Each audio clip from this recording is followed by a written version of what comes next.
Amen. Alam mo yung kung bigyan mo yung 500, kung mananalo ka ng 500 sa Pasko, 41,500 pesos kung padala mo sa pamilya mo. Maraming sa akong bigas ko, Brother Eric. Diba? Magkano palitan? Pinagpapadala lagi. 82. 83 na o 83. 83 sa wise. O, kung palugin ng 85 na sa Pasko. O, di ba? Ay 500 ka. O, 42,500. Alam niyo pa padala natin sa Pinas, mga kapatid. Alam niyo pag nasa Pilipinas kayo, yung pera ang laki na. Pag sa iyo pay ka, kala mo maliit lang eh. Pero kung nasa Brother Ben, sa tao ka to, 30 na. Oh, yung isang libo, malaki yan mga kapatid. Kaya po ako sa inyo matataba.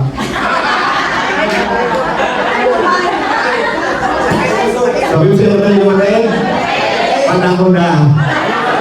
Ayan, malapakan natin ang Lord. Amen.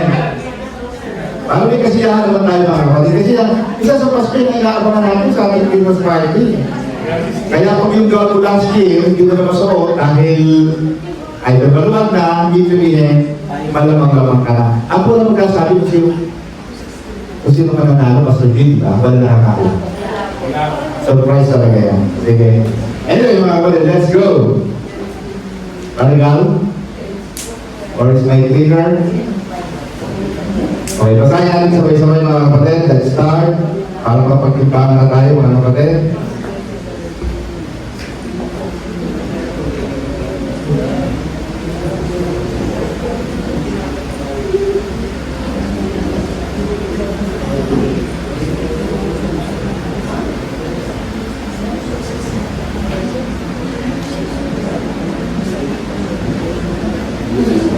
Nasa natin, nasa group chat natin. Group chat ng Blessed Magsino, yung Blessed Maranatha. Nag-like nga agad ako natin eh.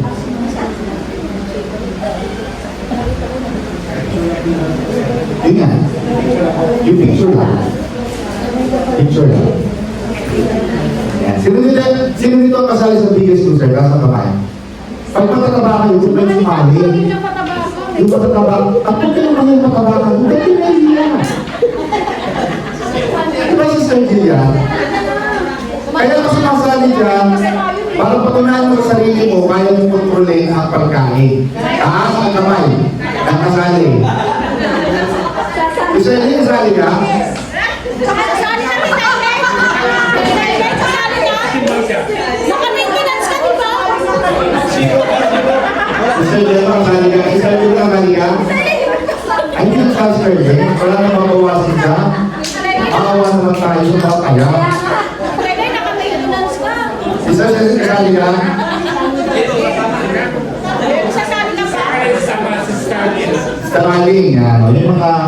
Pero pag pahit na kayo, may nag-smile, baka lalo kayo, ano mo ba last time? Meron pa rin kayo, munti na matumba.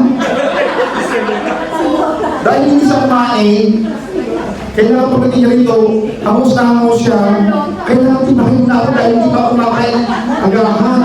Ako munti na sa mga matay, mga kapatid.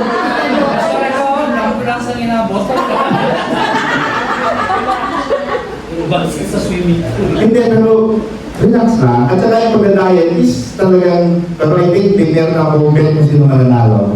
Alex yan. Oo, kung sabihin ikaw, Alex yan. Ako na nga, Mali. Ako na ako na, let's go. magdadagdag ako. Magdadagdag ako. Grabe itong gano'n. Magdadagdag ako ng 5 piso. Yan, yung si Ted. Anyway mga kapatid, let's go. Basahin natin sabay-sabay mga kapatid. 1, 2, 3. 1, 2, 3. 1, 2, 3. You see mga kapatid, today I would like to speak to you about this. Kasi minsan mga kapatid, the word sacrifice, sabi natin sacrifice. And sometimes we even sing the song. Kailangan pa natin yan mga kapatid. We bring the sacrifice of praise. into the house of the Lord. Sometimes there are wrong definition of the word sacrifice. Akala natin pag salitang sacrifice, we think that this is like you are losing. Something is being taken away from you. Or you are deprived of something na may nawawala sa atin. Something we possess. Something that belongs to us. Something that has our name on it. Parang pagbibigay ng pera sa church. Parang pagbibigay ka na, pag nabigay ka, mawawala ka. Amen? At kapag sinabi natin sa Panginoon, isang kinakanta natin yun. But today, I would like us to learn the word sacrifice in a different light. Ang ganda nito mga kapatid. You have to be with me. So we are going to begin our journey in the book of Ruth. Alam ko medyo panasak na ito. Lagi natin nababasa. But there are many things that I would like us to learn and study about the life of Ruth. In Ruth chapter 1, Ruth chapter 1 tells us that this happened. Pag binasa mo ang book of Ruth, mga kapatid, pag binasa natin ang book of Ruth, it is the continuation of the books of the Kings. Yung aklat ng mga hari. The book of Ruth was the continuation of the first Kings and the second Kings. So just to give you a glimpse, sa mga hindi pa nakakatanda, we all know what happened. We all know that Naomi and her husband Elimelech were living in Bethlehem, in Judah, together with their two sons. Ano pangalan dalawang anak ni Elimelech at ni Naomi? Si Mahlon and Chilion. So, all of them went to the land of Moab, even if they were living in Judah, in Bethlehem, but there was a famine. Nagkaroon ng tagutom, Sister Cecil. So you have to be with me on that word, famine. Sabihin natin famine. Ang famine, yung mga kapatid, ay tagutom. So nagkaroon ng tagutom sa Judah. There was a famine in the land of Judah. So Naomi, Elimelech, Mahlon, and Chilion, they decided to go to the land of Moab because in Moab, there were loads of food. So may pagkain doon, so they had to move, they had to migrate. Yun ang ginagawa ng mga tao, no? And think about this, mga kapatid. The story, it began with disruption. It began with difficulties. It begins with a family having to move away from everything familiar. And life is like that. Minsan ang buhay naman, why do I have to change? Tama sa Pito sa Moralidad, why she has to... Sabi ko kasi mga kapatid, kung may isang lugar kung saan pinakamaraming luha ang dapat makuha sa airport. Ang hirap no? At yung mga nanay na umalis sa Pilipinas na iwanan ng kanilang mga anak, hindi ko alam mga kapatid kung paano may nakakatulog sa araw-araw. Iniisip yung mga anak. Ang laki ng impact ng immigration. Kaya, ang lagi ko sinasabi, tayo mga Pilipino, yung mga Pilipino bumuboto sa Pilipinas, we have to vote the right people. Why? Kasi kapag lagi mali ang binoboto natin, mauubusan ang kapal ng yaman ng Pilipinas, maghihirap lagi na maghihirap ang mga Pilipino. Ano mo ba ang Pilipino lang palagi, aside from Nigerians, Indians na talaga namang saksakan ng hirap. Pero punta ka sa Asia, tamang Pilipino lang ang flag. Red flag palagi pag pumasok as visitor. Red flag Pilipino agad. Pero tingnan mo ang Korea. Tingnan mo ang Taiwan. Tingnan mo ang Japan. At China. Ang China nga, meron pa silang provision na pwede silang magtagal dito ng ilang taon. Pero kung Pilipino pumasok, red flag yan. Baka hindi bumalik. Why? Kasi ang lagi gusto ng Pilipino, magtrabaho. Kahit ano sa Pilipinas eh. Hindi unlad ang Pilipino. Bakit? Kahit anong hirap ng pagtatrabaho sa Pilipinas, hindi ka well compensated. Nakupang baga mga kapatid. Sabi mo siya kapatid, kapatid! Kapatid! Dumising ka! Yung iba nagmumuni-muni, yung kung ano matutulog eh. Hindi? So yun ang sinasabi ko. So sa Pilipinas, ang hirap because we have to migrate. Yung impact ng immigration, ang hirap. Samantalang kung mayaman ang Pilipino, ang Pilipinas, do you think may mga magulang pang aalis? Marami mga aalis sa Pilipinas eh. Bakit? Kasi mabubuhay naman ako dun eh. Ang dahilan kung bakit ang kayo maalis sa Pilipinas because of the exchange rate. Kung nagpapareho si Sarmina ang peso into pang 1:1, wala nang aalis. Eh, ba? O kaya ka naman maalis, nagtataas ang pounds eh. Ama, in fact, yung mga Pilipino pa ka nagkakaiwa. Taiwan!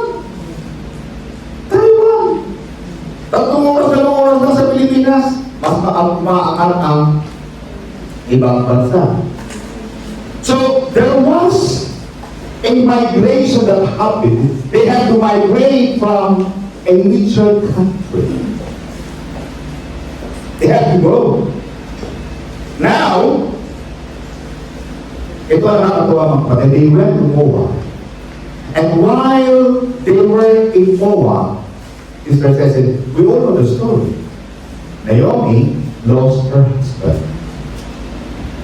Naomi also lost her 2 sons.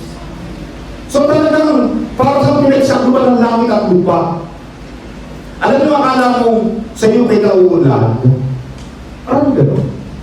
Parang ako mga kliyente ngayon, mga nasa crime. Tony, bakit gano'n? Kung wala ba ako napunta yung dito ako makakulong. Yung akala mo lugar na magbakala sa iyo, pero doon pala sa lugar na ito ka mamalaki. Hello? Tayo ba kayo mga kapatid?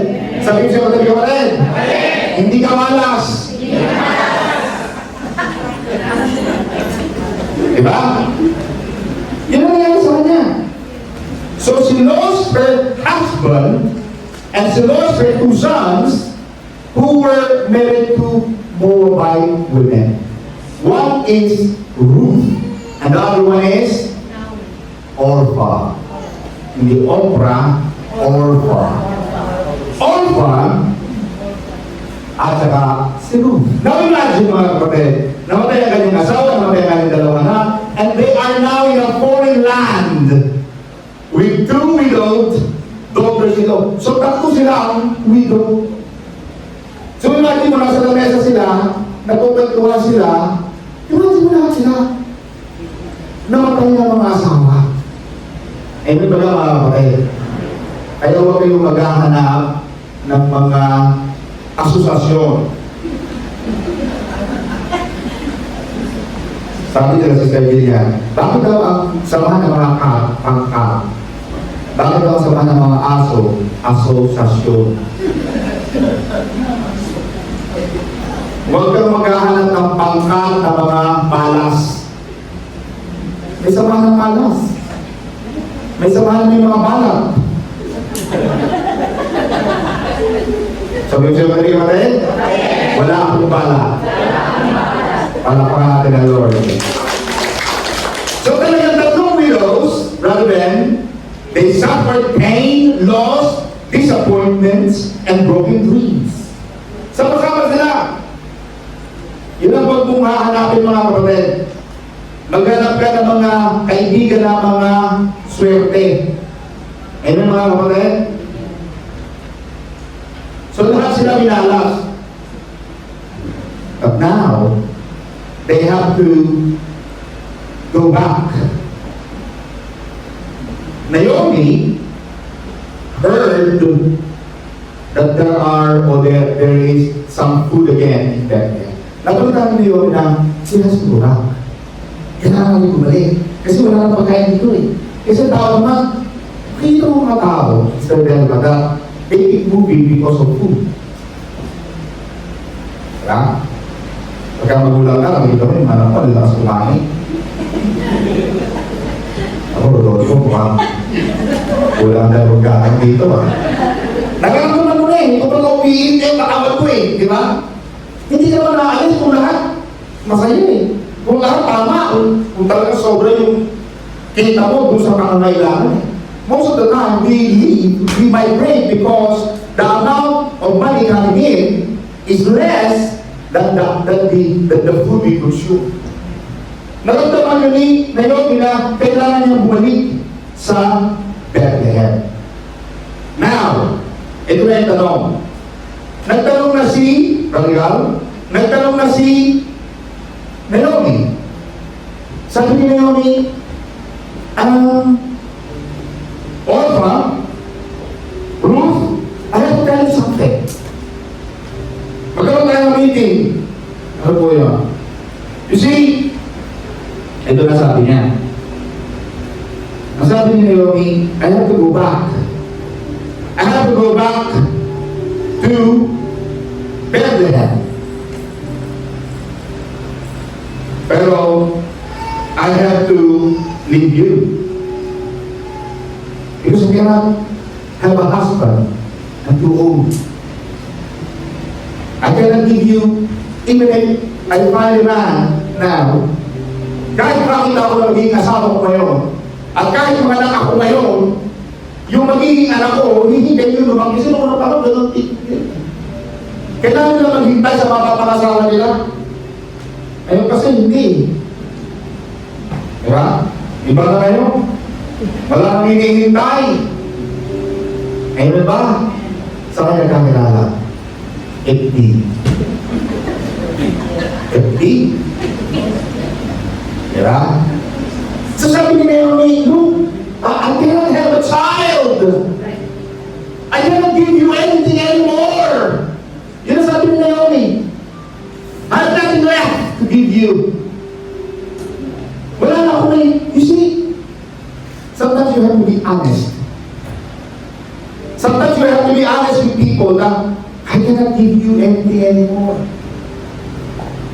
But, gusto niyo pa mag-asawa eh. Hanggang gusto ko mag-asawa, pero hindi mo na kaya ibigay. Gusto ko pa mag-anak, pero hindi mo na kaya ibigay. Gusto ko pa lumigaya, pero hindi mo na kaya ibigay. For that reason, as we all know, Orpha made a goodbye kiss. And that alone, on that point, pag sa ating kapatid, Marigal,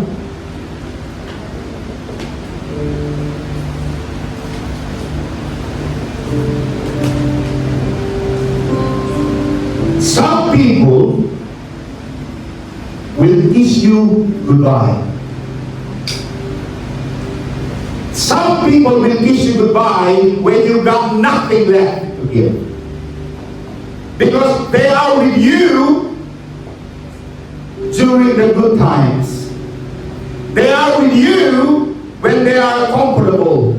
They are with you when it is convenient. But the moment you tell them, I've got nothing left to give you. Kaya sabi ko nga, Sister Alice, tayo mga nandito sa UK, nagtatanda na tayo, mga 50, 60, mag-iipon-ipon kayo.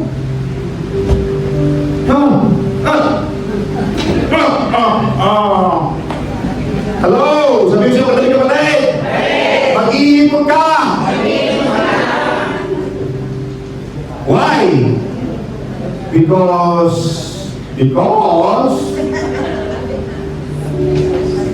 you are only valuable when you have value.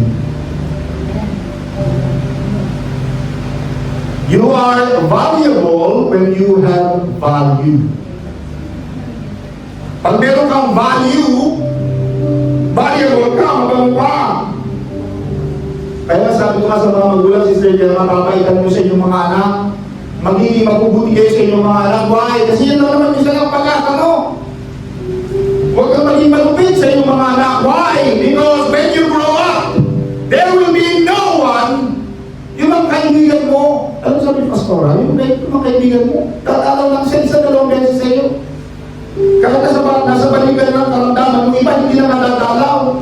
Bakit?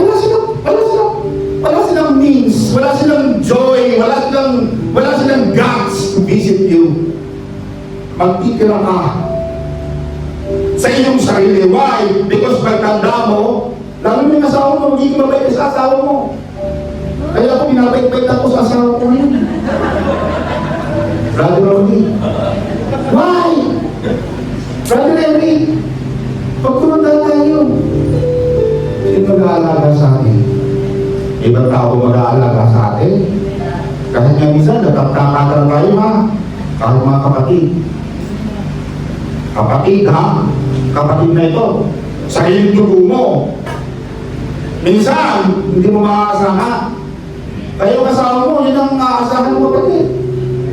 Mamahalin mo yan, sabihin siya kapatid pa rin. Mahalin mo ang mga nagmamahal sa iyo. Palakpakan natin ang Lord. Amen ba kasi natanda ka eh? Amen ba ka mga kapatid? Now, so we all know that Orpah made a goodbye kiss. Not necessarily, you see when people say goodbye to you, not necessarily mean that they are evil. Hindi sabihin sa tao sila. Yeah? Pag iniwan ka, yeah? Pag iniwan kang tao, hindi ka tinulungan, hindi sabihin sama sila. Maaaring wala sila eh. O talagang gano'n ang buhay. Tanggapin mo katotohanan na ang tao ay madamot. Ang tao madamot. Naturally, madamot yan. Because lagi mo titinan kung sa'yo eh. Lagi mo titinan, naku, pag nagbigay ako, ito lang ang meron ako ngayon eh. Pag nagbigay ko pa, di wala na ako. Kaya pag hindi ka tinulungan ng tao, hindi sabihin mo sa sila, talaga lang likas sa tao ang pagiging madamot. Sabi mo siya, magaling ka pala eh. Madamot ako. Yan. Yan ang katotohanan dyan, mga kapatid. Now, ito ang sabi ni Ruth, mga kapatid. I will be quite clear here to the topic. Ang sabi ni Ruth, sabi ni Naomi, Ruth, ano ginagawa mo? I'm going back here. Kasi nandun siya sa crossing eh.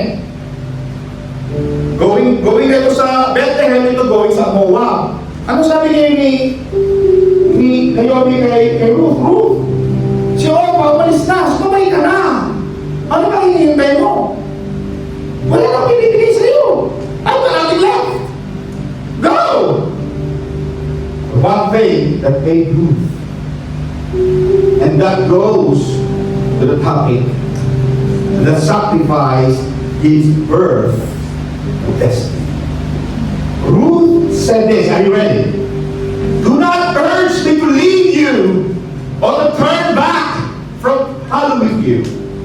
Where you go, I will go.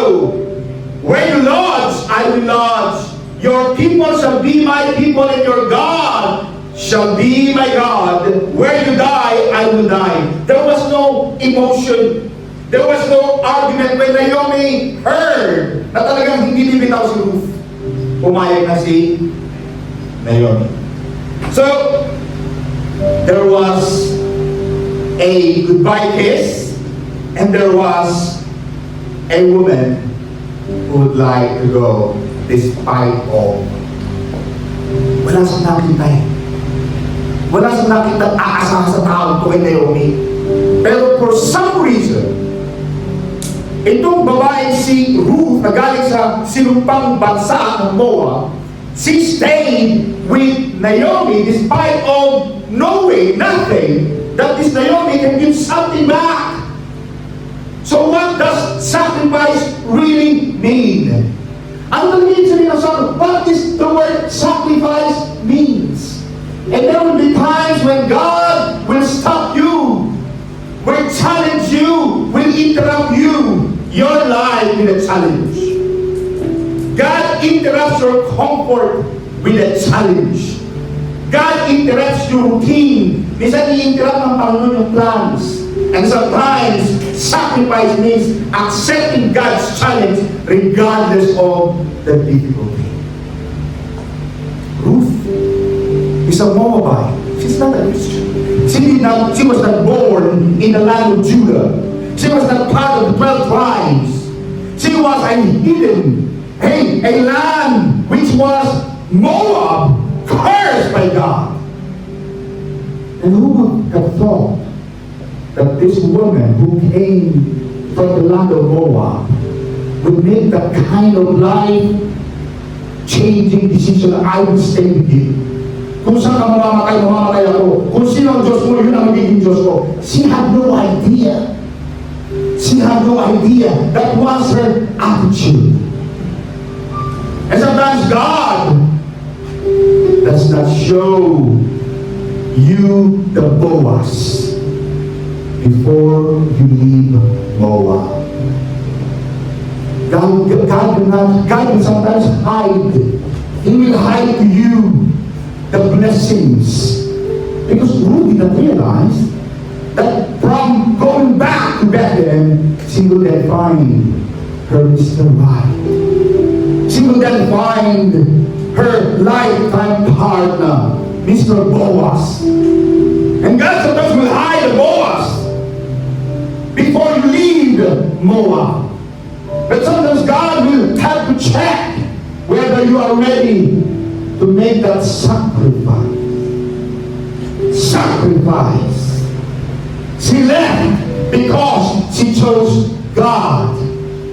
She did not know. She did not know. She was doing good stuff. She was serving her mother-in-law when she was picking on the grains on the land. The richest man at that time, who was that beautiful lady? Dito sa inyo ganyan mga alipin, hey, butasan niyo yung mga sako nyo para may malaglag. Ganun ang tao.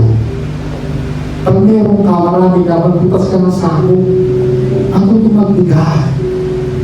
That's what makes your life more beautiful.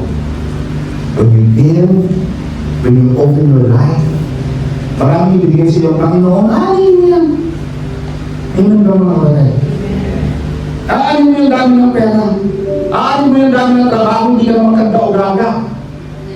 Ayun ba, wala ka ng pahinga. Pinapakasya-kasya mo na lang yung lahat ng trabaho. Hindi ka na nagbibigay. Ayun ba ka?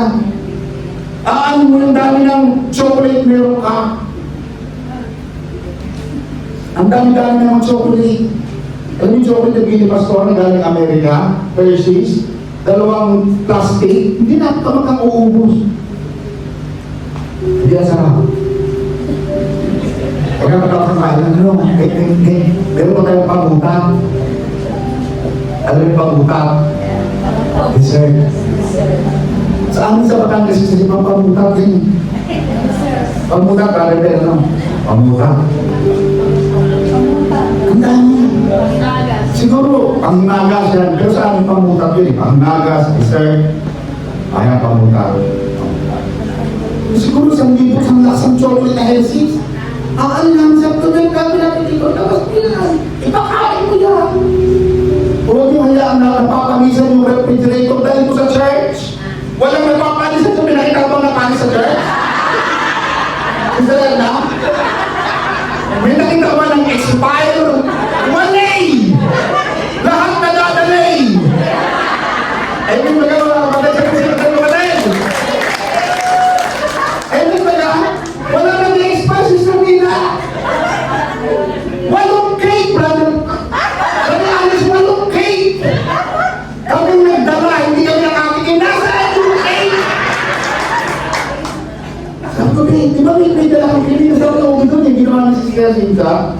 Ako din, parang may nagdala yata. Dapat may nakikita kami dito, nalilimutan ng Bible. Nalilimutan ng bag.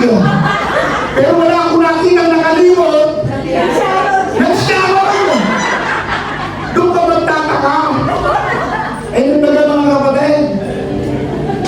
Pero yun ang saya ng buhay, Sister Nina. Na ikaw ay maging bahagi sa buhay sa kaligayahan sa pagkain ng iba. Bakit? Ano sabi ng Panginoon na Alex? Blessed are those who feed the poor. Pinagpapakain ko sa may hirap. Naku mga kapatid, dito sa dyan, dami may hirap. Palakpakan natin ang Lord. Naghihirap sa pagkain, ha? Yung pagdadala ng pagkain. Hindi naghihirap na hikahos. Amen baga. Now, so, yun na nakita ni Boaz na pinutasan yung sako. Sabi niya, putasan yung sako para may nalalaglag. Ito naman si Ruth, hindi niya alam, si Bethel, akala niya nalalaglag.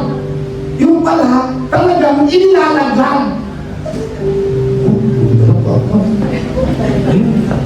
Bukas na kuha.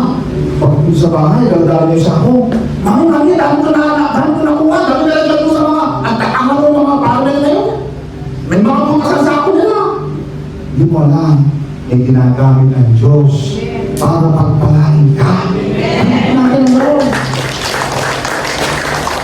May mga panahon na ang Panginoon, ang Diyos na mismo magtuturo sa mga tao, butasan nila ang mga sako nila para maging pagpapala sa iyo. Eh, may mga kapatid. Kaya maganda sa tao, mabuting tao. Sabi mo siya, kapatid. Maganda sa tao, may magandang ugali. Yan. Yung magandang ugali. Yung magandang ugali, alam mo, inaaral yan. Intentional yung pagiging mabuti. Naging intensyon, gusto ko pagiging mabuti. Pwede ka maging, kasi sabi, pwede ka maging masama. Right? Sometimes, pwede ka maging masama, right? Pwede ka magloko, may choice ka ng daya, may choice kang hindi magsabi ng totoo.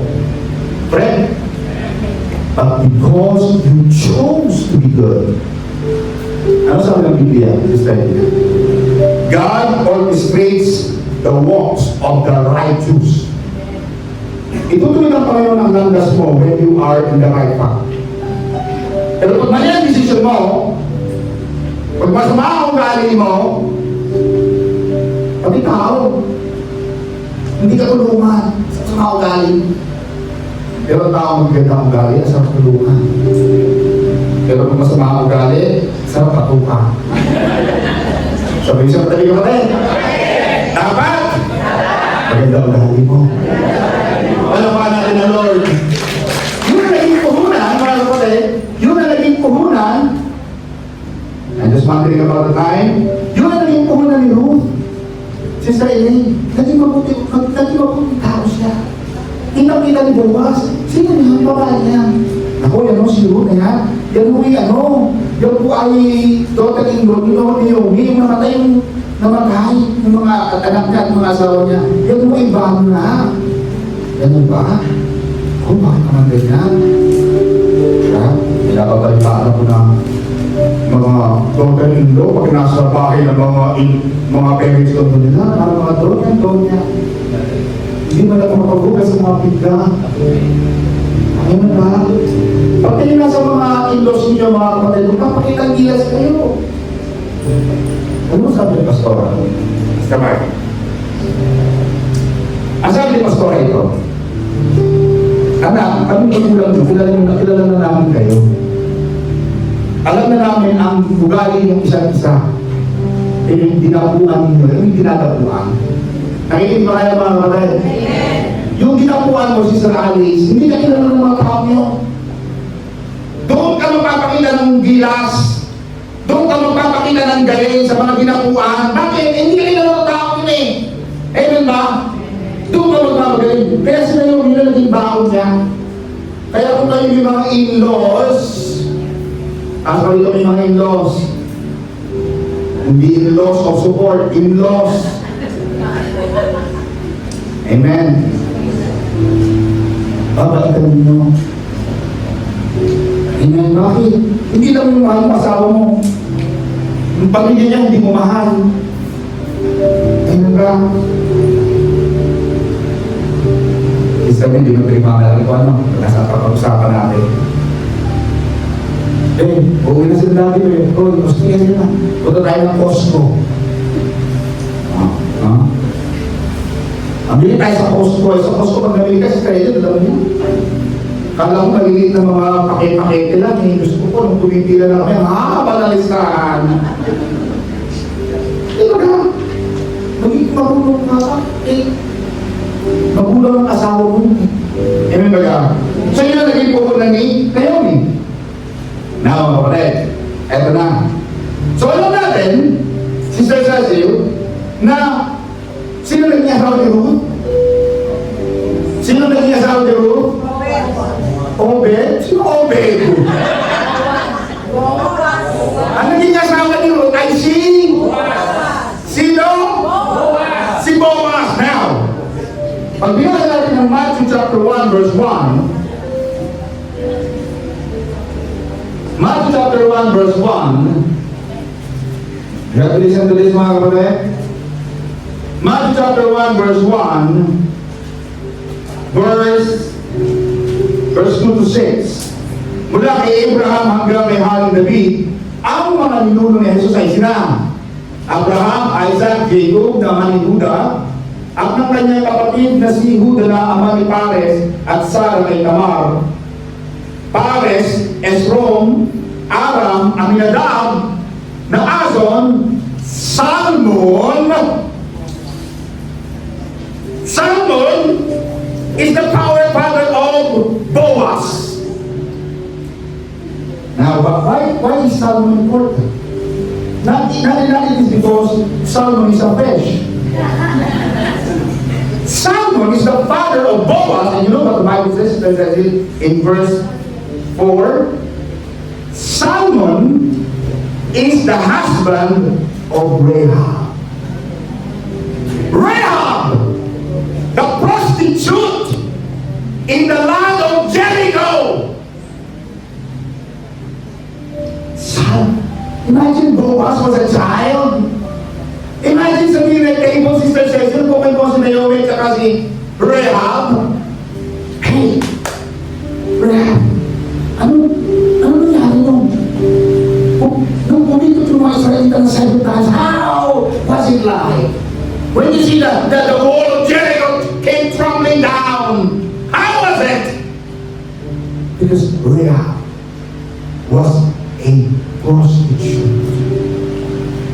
And you see, Sister says that Rahab went to become a part of the genealogy of King David and eventually the genealogy of our Lord Jesus Christ. Are you with me?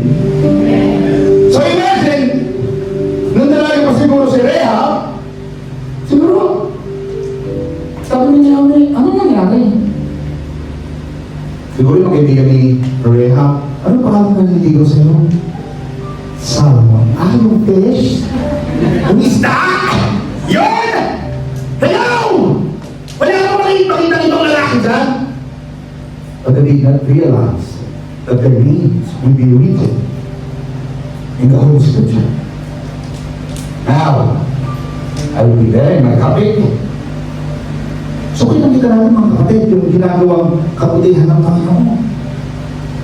There was a sacrifice. Ruth and Naomi went toward Bethlehem, and it was a difficult journey. It was about 50 miles, 10 days walk. From Moab to Bethlehem, it was 10 days walk. 10 days for these two women. When Naomi came to Bethlehem, people said, Naomi, hey! Long time no see! Naomi, no! Don't call me Naomi! I'm not looking Naomi! My name is Mara! Mara is my name! Because of pain. God brought me pain. I'm no longer Naomi. God cursed me. That was the word. Don't call me Naomi. She felt empty. She felt finished. She felt that everything had been taken away. But there is one beautiful detail in the Bible. Nakikinig ba kayo mga kapatid? They arrived in Bethlehem, at the beginning of the barley harvest. When they came, nagkakaroon ng harvest ng barley. Naomi said, I am coming back empty. But God was saying to Naomi, but the harvest is beginning. Sometimes, mga kapatid, you will feel empty with God when God is preparing the harvest. Yung akala mo walang-wala ka na. But you will realize that God has started the harvest just like telling, God is telling Naomi, you are coming back empty, but I am just in the beginning of the barley season, the harvest. That was the beauty of going back to Bethlehem. Minsan sinasabi natin, Lord, there's nothing left. But God is saying to you today, I am not yet finished. The Bible is telling us that God is making something new. Something new. Sabi mo siya, kapatid. Kapatid! Sabi mo siya, kapatid, alisin mo yung iyong kamay sa iyong baba. Para ka nanonood ng teleserye. Kasi mangyayari dito. Mamamatay ka si Panchito. Sabihin sa'yo maniwalad! Lumisin ka! Para bahala ng Lord. Bakit sabi nila mga kapatid? You see, I have to be like this. Pastor, grabe naman yung... kasi pag hindi ako naging ganito din ako natin, baka may walang buga dito, may kalam na. Kailangan na kasi pastor doon ang boses mga kapatid. Amen ba? Sometimes sinasabi natin that Lord, there's nothing left. But God is saying, I'm not yet finished. At mga kasi, level na lang ito sa kandilan. Kasi sometimes mawala ang tao sa buhay. Na, para sa doktor siya ng tayo medical expert, ano? Alam niyo doktor yan, mga doktor. Pag dumating sa kanya, ay ano ko, terminal 4 na ako pala yan. Pakainin mo na lang lahat. Iuwi mo na. Wala. Ha? Isa ka na rin, buhay. Sister Jillian, inulaan ko siya sa Sister Jillian, hindi ako mga ako sa'yo, pag-iipak ako sa'yo. Malamang umuwi ka sa akin. Pero nagkamali ako. Kahit ako nagkakamali. Kasi kita ko ang tapo ng buhay. Pero maaaring silang dalawang brother Alex. May ginagawa pa. Maaaring ito ang findings ng mga abogado sa aking kaso. Pero may ginagawa. God is doing something new. God, dapat gawin kayo. Paano ka natin mo? Ano akala mo wala? Akala mo wala ng pag-asa, but God is there. He is in just the beginning of the harvest season. Ano ba mga kapatid? Huwag kang bibigay sa buhay. Do not give up. Sabi mo siya mga kapatid, do not give up.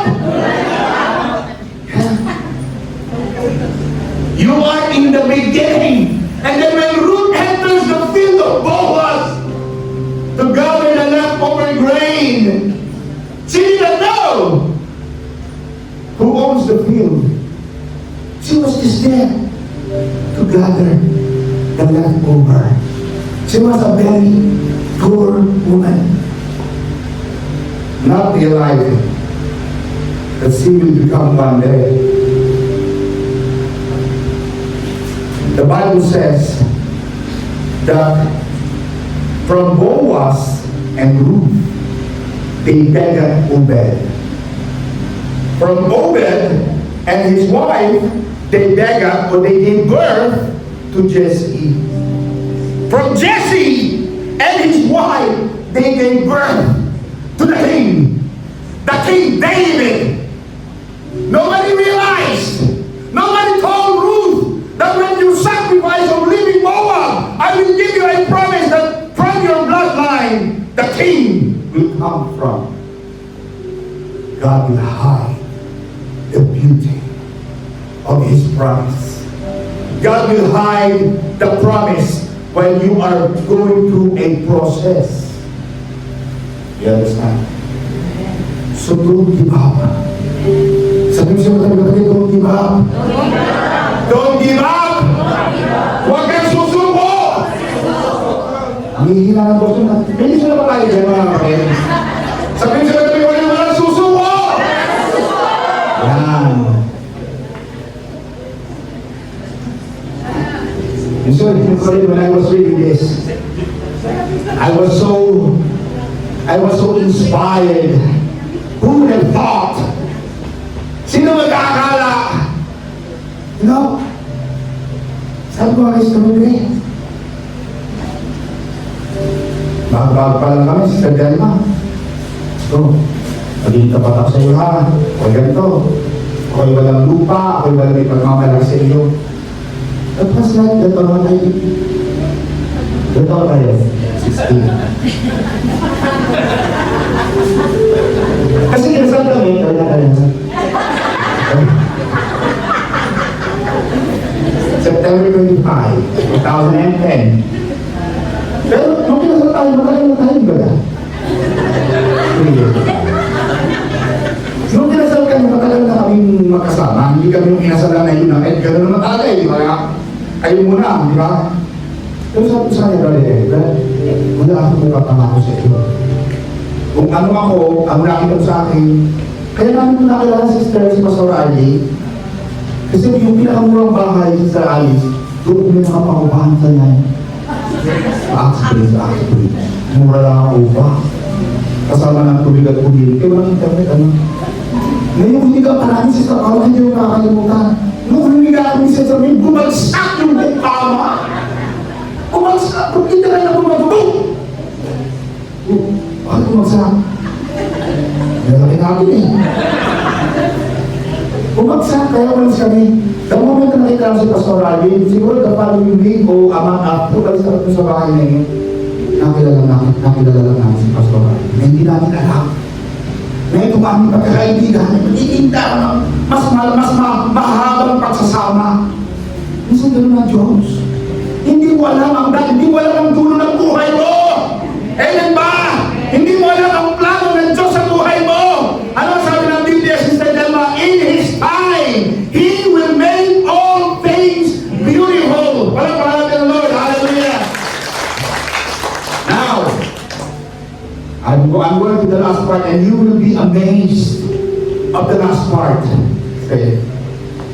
You all know that Ruth and Orpah. Ruth went with Naomi and Orpah went back to Moab. The historical account in the rabbinic Talmud, Jewish translation and tradition, nag-meet din si Orpah at si Ruth. The other part, the book of Saint Samuel provides that there was a re-encounter between Ruth and Orpah.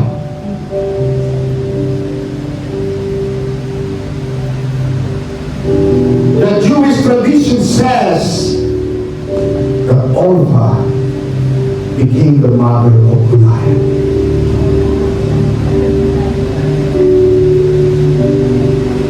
Orpah became the mother of the 5 giants. And that's the reason why, maybe, the Bible is not clear. Why did David pick 5 stones? Not one. If David was only attacking, was going to attack Goliath, who's only 1, why did David pick 5?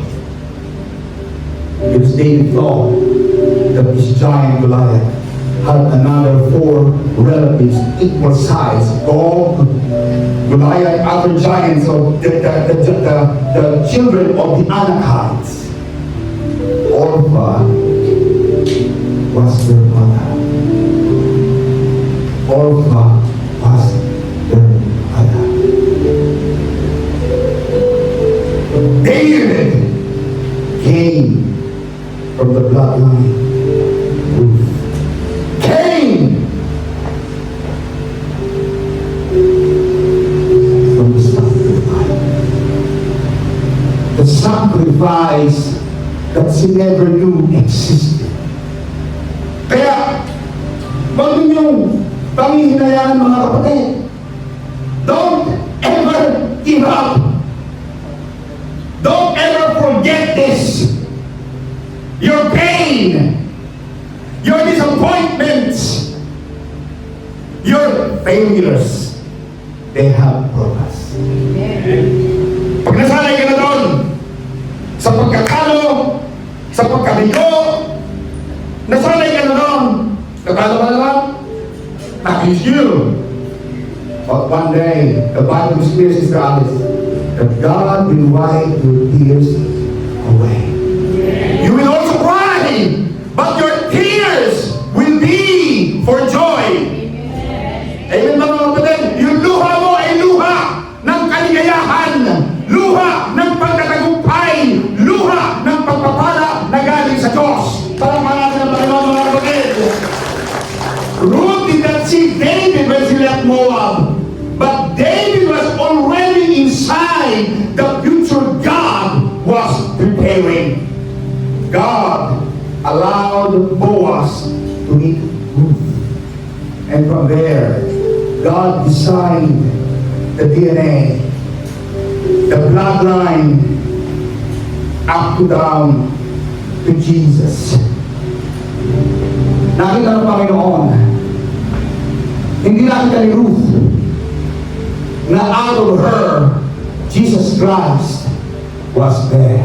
Kaya pag binasa mo Matthew chapter 1, verse 1, there was the long genealogy, the bloodline of Abraham up to Jesus. Nakikita mo lang yung kapatid. You only see what you're giving up. You only see the sacrifice now. But eventually, your sacrifice will give birth to your destiny. Sabi sa mga sabi, wala akong peace. You see, the people who stay with you when you are nobody. Yung mga tao na natin sa'yo, kahit wala ka pa.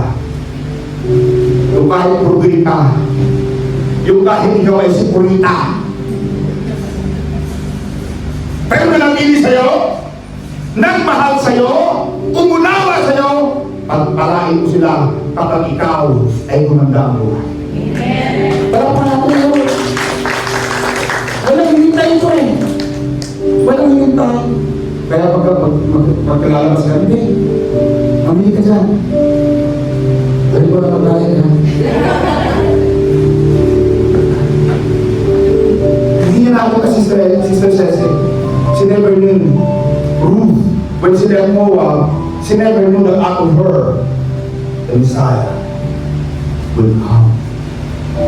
Hindi mo alam sa buhay. Hindi pa alam hindi ang buhay ako sa akin. I never knew. I never planned. My mom told me, anak, you will become a pastor. A pastor? Hello? No. I was like it. Kasi, pag-pastor ka, alam niyo, Sister Marieta, pag-pastor, humahayo na sa mga bundok. Kung pakainin ka lang pinuntahan mo, swerte ka. Kung hindi ka pakainin, wala. So, kung ako, pagpapastorin mo, hindi naman. Yan na. Paliwanag sa akin, Pastora Sister Cecil, ikaw ang aking pangalan na anak. Kailangan na sabi ng Biblia, ihandog kita. I have to give you as my sacrifice. Ano ba, Mom? Kasi alam ko sa mga pastor na hirap. Ayaw ko nung mahirap. Kasi galing ako sa hirap. Lumaki na ako sa talbos ng kamote. Mukha na nga ako kamote. Naga, sino ito ang hindi ko lumaki sa kamote sa talbos? Never na. Kaya nakaparami sa atin, lumaki sa metal. May talbos ng kamote, may talbos ng, di ba? Lumaki ka sa metal. Kaya minahintog ako, brother, yan si brother Charles, hinahintog mo yan si Pampanga. Kailan ka lang nabibigyan si brother Charles? Ha? Wala pa. Walang budget. Walang budget. Meron tayo mga budget tayo dito. Ito ba? Ito ba?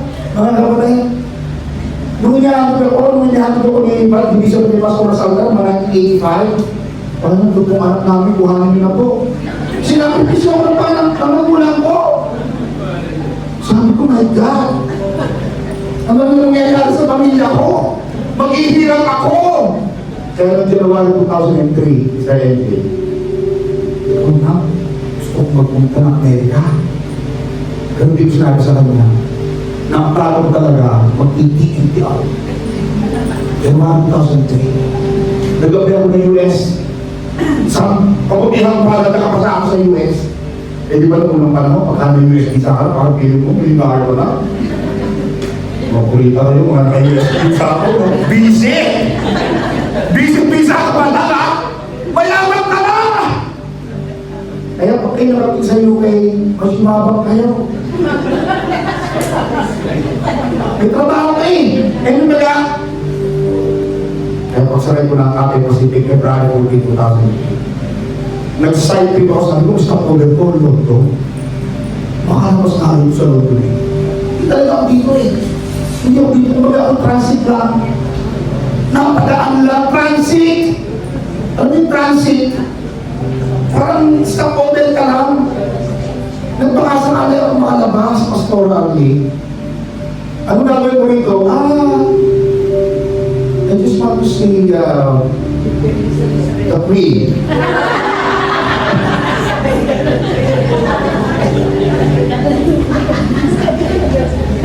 I just want to see the Queen. No! No, the Queen, you know, in the back of your mother. Okay, there are now 3 days. The 3 days in brother, you know. Ayaw ko mahirap eh. Sabi ko, ayaw ko mahirap. Kasi gawin nila sa inyo. Oo, yun, bahay natin, bago na, pero... Alam. But hindi ko alam, Brother Joe, I never knew that God, out of this, na pagiging TNT ko na sinapipiso ko ng mami ko, eto, pagiging pasto ka. Ano mo nakikita ko, napapasabay ko naman. Pagiging abogado ko, marami naman kahit pa paano, natutulungan kahit pa konti, nakakatulong ko sa iba.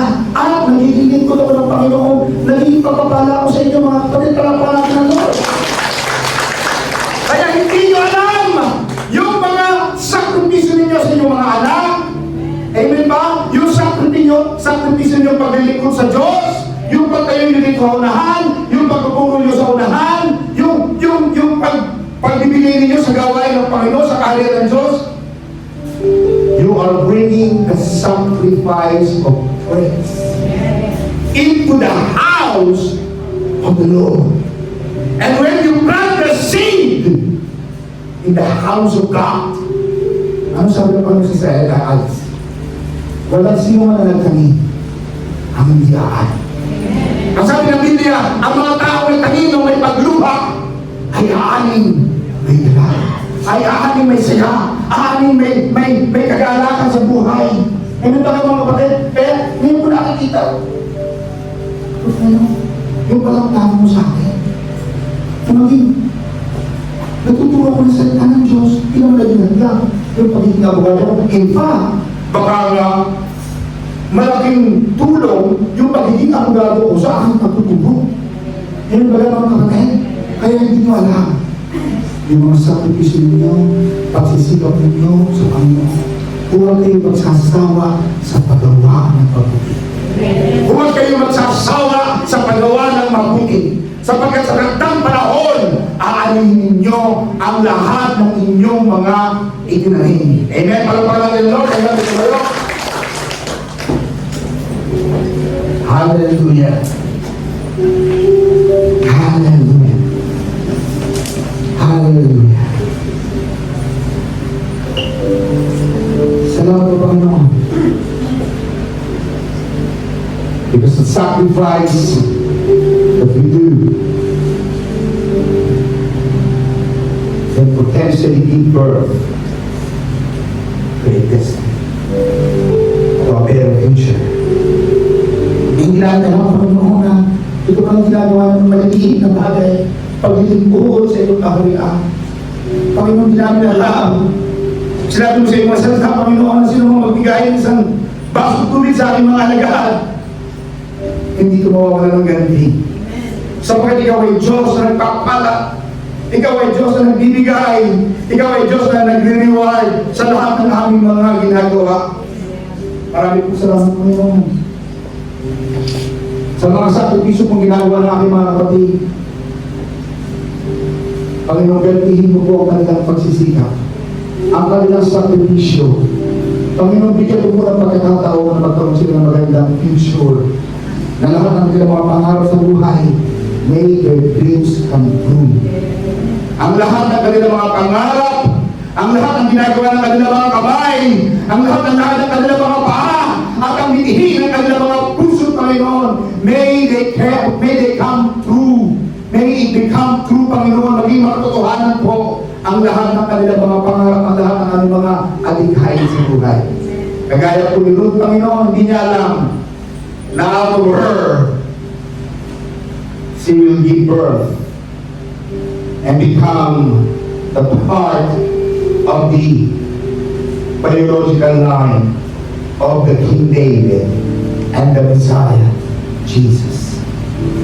And Lord, we could see now Orpha, who went away, who kissed goodbye because of comfort, because of convenience. She gave birth to the loser Goliath. She gave birth to the Philistines. But Ruth, who gave her sacrifice, who sacrificed her life to be with Naomi, going back to Jerusalem, going back to Bethlehem. She gave birth to the king. She became the matriarch of the Messiah. Pagkalain ko ni Panginoon. Pakita mo po sa amin, Panginoon, na ang aming pagsisikap ay hindi nawawala ng pagtulungan. Salamat po sa inyo, pagkakala. At salamat kami, Panginoon. Aking nilalahad ang aking mga kamay. Pagkalain po ang aking mga kamay. Ano man ang kanilang mga hinihingi, ano man ang kanilang mga pangailangan. Panginoon, sinabi mo sa Jeremiah 33 verse 3, call on me, and I will answer you, and I will show you great and mighty things. Na lahat na tumatawag sa iyo, Panginoon, ay didindin mo. Sinabi mo sa Isaiah, Panginoon, narito, ako ay gumagawa ng mga bagay na bago. I am doing something new. Just like Ruth, Panginoon, ipaubo po sa aming lipi, sa aming lahi, Panginoon. Ang aking mga kapatid po, Panginoon, sa aking mga kapatid, sila rin magkakaroon ng lahi, ng lipi ng mga mananagupa. Mga lahi ng mga tao, magiging malaking tao, Panginoon. They will shake the world. They will overturn the world with your word. Magiging malalaking tao, Panginoon. Magiging pagpapala sila sa aming community, sa aming bansa. Some of our children and our great-grandchildren, Panginoon. Lalo sa aming lahi, Panginoon. Ang malalaking tao na magiging pagpapala at magiging pride. Magiging proud kami, Panginoon, sa kanila. Magiging kaligayahan, Panginoon, may pagmamalaki ng aming mga pamilya, Panginoon. At may pagmamalaki ng iyong kaharian, magbibigay ng kaluwalhatian sa iyong pangalan. Bless us, O Lord, pagpalain mo po ang bawat isa sa amin sa mga nakarinig ng iyong mga mensahe ngayong araw na ito.